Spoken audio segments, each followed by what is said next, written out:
Okay, hello again. Good morning. Good morning. It's a beautiful morning out here as we're camping again, but we're also going to be, as we did before, a walk talk. So it's RV-NuBezz and Walk-Talk, Yes. all at the same time. And this time we're doing another sit talk. Exactly, instead of walking. We're doing a sit talk because we have our god grandchildren Yes. with us, and we brought them over to the lake. We're once again at Holbrook Pond Campground, which is just outside of Fort Stewart. And there's one of the grandchildren. He's playing and enjoying himself. The other young lady is gone some other places. What, Josh? Josiah. And here comes Liberty. She's coming down here.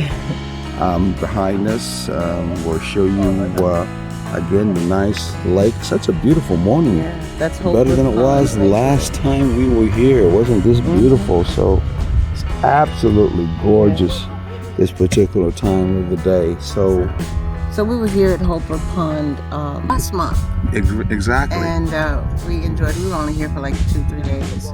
And we enjoyed it. And so we decided this time when I got spring break that we would come here. And then we invited our goddaughter and god-grandchildren to join us. And so, Dave, we're going to talk about how you could have family members who are not blood and how they connect into relationship. In other words, how it's related to you in your relationship.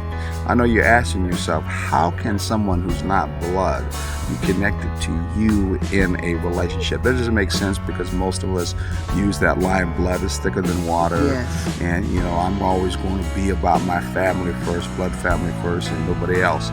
But I want to say something to you that maybe you haven't thought about in connection to relationships. And we're always trying to make sure that when we talk about relationships, we talk about it in a fair and equitable way. And that we always say that we can be friends and what? And we can be family and lovers. Exactly. It doesn't have to be that I'm your lover, but ain't your friend. Yes. Or from friend, I'm not your lover. You can have that in your relationship. You can create that in your relationship. You should want to create that in your relationship. So let's talk about that on that level. And here it goes. Did you know that the mate that you're with, partner or married person that you connect with, do you know they're not your blood?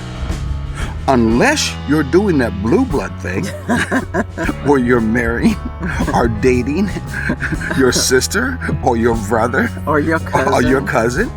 Then we don't even want to take it any further than that because that's pushing it, people. Exactly. Really pushing it. They're not your blood. She's not my blood. Nah. Point back, Sharon. He is not my blood.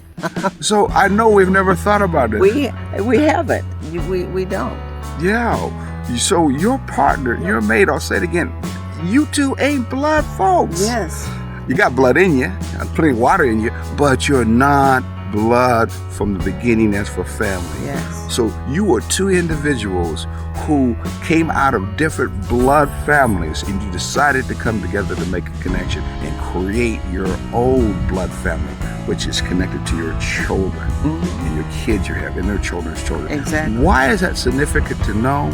It's significant to know because we can understand that two people can come together, not be blood, but yet we can love and care and treat each other as if we were blood family. Yes. And the thing of it is, we made the term or the distinction blood family. And when I say we, I mean human beings.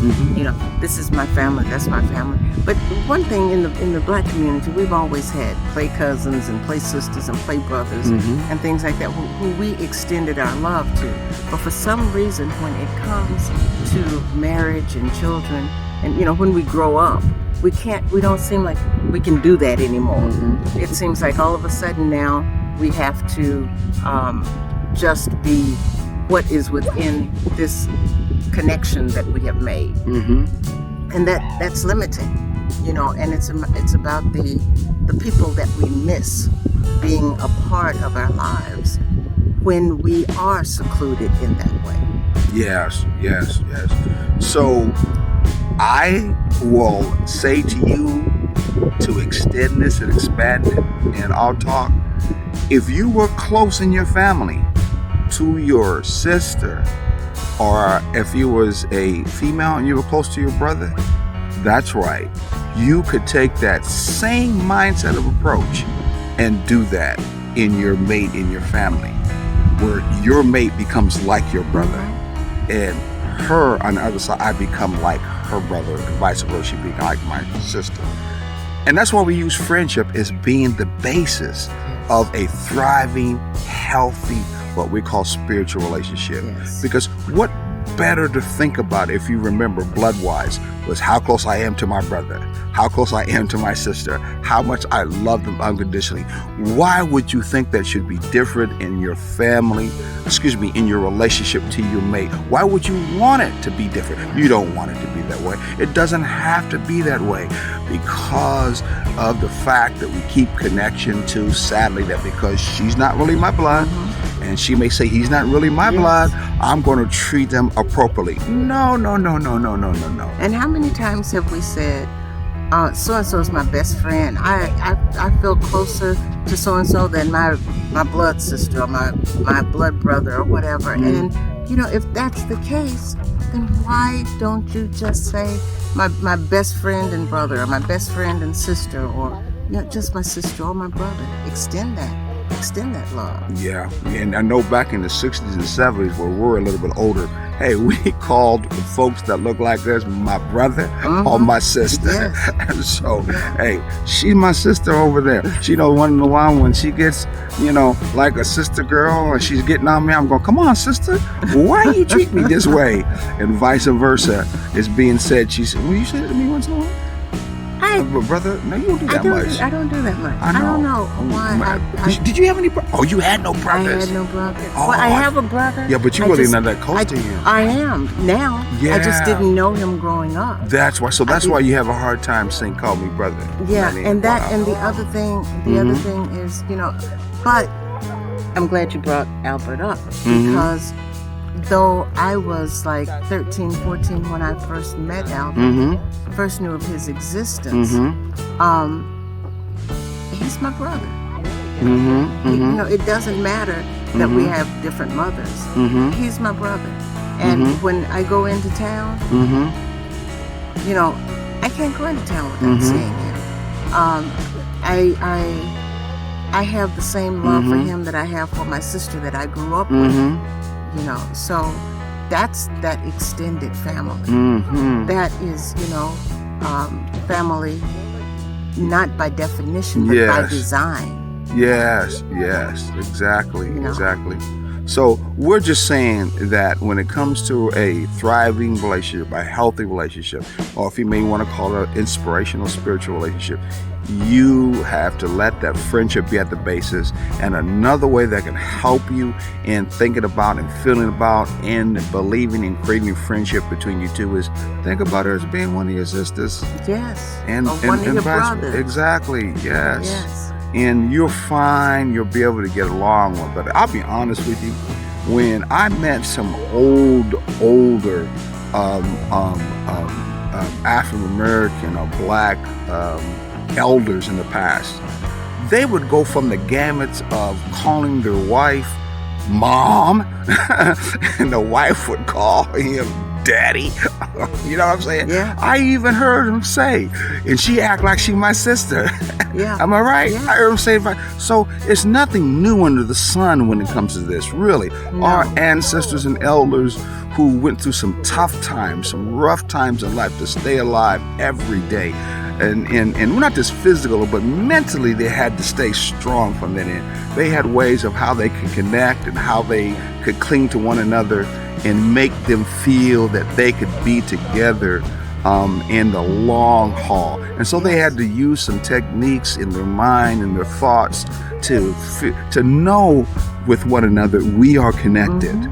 We are one. We are to be together, my brother and my sister. How's that? And in those days, nobody was afraid to extend their families. You opened your door to whoever needed you. or and your door and their door was open when you needed them. Yeah. It was all one big family. The community was one big family. I grew up in a community of one big family, you know, and so we've gotten away from it, but we can't get too far away from it if we want to continue to be involved in thriving relationships. Yeah. All right. Well, that's all we have to say today. Hopefully you guys are enjoying yourself wherever you're at. I would love to see you, if all possible, on the different other campgrounds we go to. We just met somebody this weekend. We were at a big event at the Market Arena in Savannah, Georgia. We were actually emceeing a community event, and we met a young man there who met us sometime at Skidaway when we were doing the hosting at Skidaway years ago in Skidaway Island, Georgia. Yeah. Hopefully we'll meet him again. So hopefully we'll get a chance to meet many of you who are on the road doing this adventure in life together. If we don't, hey, just remember, you too are making that mark. You too are in turn creating this. You too are creating that legacy. Carry on with what you're doing. Stay in love with one another. Make sure you know your friends too at the same time. Until next time, peace, ashe, and take that journey together.